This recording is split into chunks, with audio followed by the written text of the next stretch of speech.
Հստակորեն արձանագրվեց, որ Քոչարյանի, Կարապետյանի եւ Ծառուկյանի ղեկավարած ուժերը որդեգրել են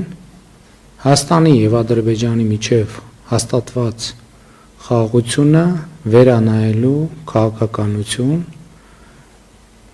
Սա նշանակում է, որ նրանք գնում են պատերազմի դուռը բացելու ճանապարհով։ Այս օրերին այդ ուժերը խոսում են Հայաստանի եւ Ադրբեջանի միջև հաստատված խաղաղությունը վերաբանակցելու, խոսում են խաղաղությունը վերաբանակցելու եւ պարտադրելու, այդ թվում ուժային եղանակով պարտադրելու մասին։ Սա միանշանակ եւ աներկբա նշանակում է ոչ միայն դուռը բացել պատերազմի համար, այլև անխուսափելի դարձնել։ Եթե նույնիսկ գնանք ամենալավատեսական կանխատեսումով, վերաբացել հաստատված խաղաղությունը նշանակում է վերափոխելու հնարավորություն ստեղծել այն ամբողջ բովանդակությունը, որը մենք բանակցային պրոցեսի արդյունքում ի վերջո ֆիքսել ենք։ Տեսական մակարդակում կարող ենք համարել, որ այդ բովանդակությունը կարող է դառնալ ավելի լավը, բայց նույն տեսական մակարդակում այդ բովանդակությունը կարող է դառնալ ավելի վատը, բայց շատ ավելի հավանական է եւ էլի, եթե նույնիսկ չգնահատենք տեսական մակարդակում, այդ բովանդակությունը ամբողջությամբ կարող է փլուզվել եւ ինչպես այս թվարկումը պարզ ամենաչեզոք վիճակագրական թվարկումը ցույց է տալիս, այսինքն երկուսը ընդդեմ մեկի մի հնարավորություն կա, որ այդ բովանդակությունը կարող է լավանալ եւ երկու հնարավորություն կա, որ այդ բովանդակությունը կարող է վատանալ, ընդ որում երկու, այսինքն մի հնարավորություն ընդդեմ երկու հնարավորության եւ այս երկու հնարավորության դեպքում էլ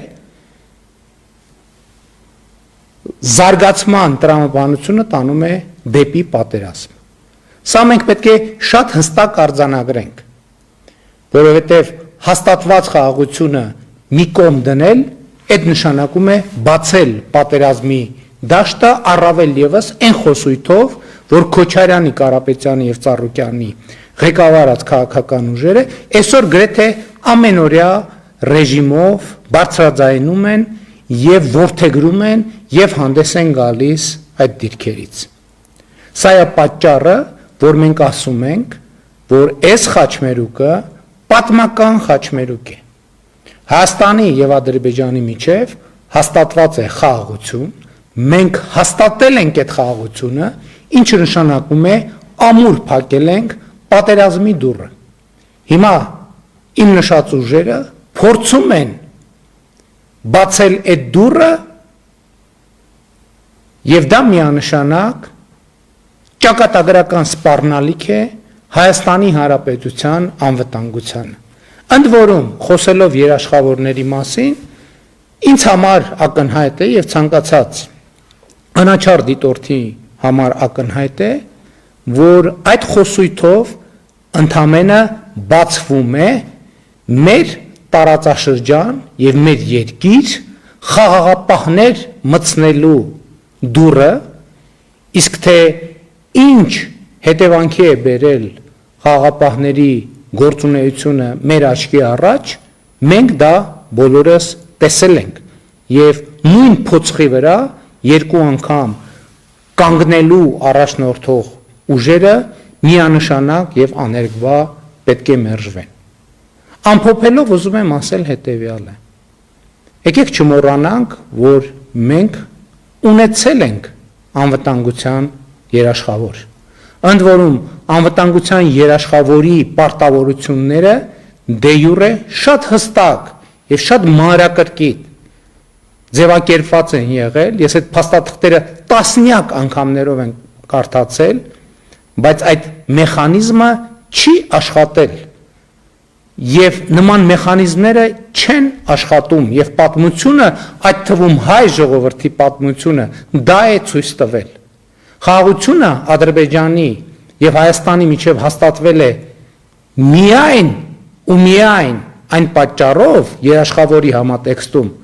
որ մենք հույսներս դրել ենք ոչ թե երաշխավորի, այլ ինքներս մեր վրա, դա համարել ենք մեր խնդիրը եւ մեր լուծելու խնդիրը։ Եվ ընդհակառակը, երբ որ մեր մտածողությունը եղել է երաշխավորային, պայմանական ասած, մենք մտածել ենք, որ ահա կա երաշխավոր եւ նա պիտի լուծի հարցերը, կամ մենք այդ հարցերը պետք է լուծենք դրա միջոցով, ամեն անգամ դա մեզ բերել է էսկալացիայի, դա բերել է սրման, դա բերել է պատերազմի, դա բերել է կորուստների։ Հայաստանի եւ Ադրբեջանի միջև խաղաղությունը հաստատել ենք ծանր կորուստների գնով։ Բայց մենք դուրս ենք եկել պատմական նոր հանգրվան, երբ մենք գոյատևման օրակարգը փոխարինել ենք զարգացման օրակարգով։ Եվ բոլոր նրանք, ովքեր ուզում են բացել խաղաղության վերանայման դուռը, անխուսափելիորեն մեզ հրում են, մեզ փորձում են հրել զարգացման ժամանակաշրջանից դեպի գոյատևման ժամանակաշրջան, ընդ որում բոլոր այդ դեպքերում մեր պատմությունը ցույց է տվել, որ մենք գոյատևում ենք ոչ թե մեր հայրենիքում, ոչ թե մեր պետությունում, այլ օտար պետություններում։ Ահա սա է պատճառը նաև, որ խաղաղության վերանայման օրակարգով հանդես են գալիս օտար պետությունների էմիսարները։ Եվ ես որևէ կասկած չունեմ, պարզապես որևէ կասկած չունեմ, որ 2026 թվականի խորհրդանական ընտրություններում Հայաստանի Հանրապետության ժողովուրդը տեր է կանգնելու խաղաղությանը, Հայաստանի Հանրապետությունը տեր է կանգնելու խաղաղությանը, որովհետև դա իր ստեղծած խաղաղությունն է,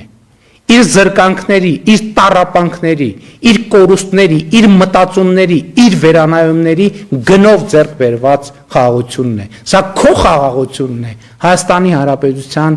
հարգարժան, սիրելի, հարգելի քաղաքացի, եւ դու պետք է տեր կանգնես քո խաղաղությանը, քո պետությանը, քո անկախությանը, քո ինքնիշխանությանը, փառք նահատակներին եւ կեցցե Հայաստանի Հանրապետությունը։ Սիրում եմ բոլորիդ, հպարտանում եմ բոլորովդ եւ խոնարհվում եմ բոլորիդ առաջ։ Խոնարհվում եմ մեր բոլոր նահատակների ընտանիքների առաջ եւ ծնկի եմ գալիս մեր բոլոր նահատակների առաջ։ Հայաստանի Հանրապետությունը ուժեղ, զարգացած, խաղաղ, անվտանգ, ամենամեծ հարգանքի տուրքն է մեր բոլոր նահատակներին։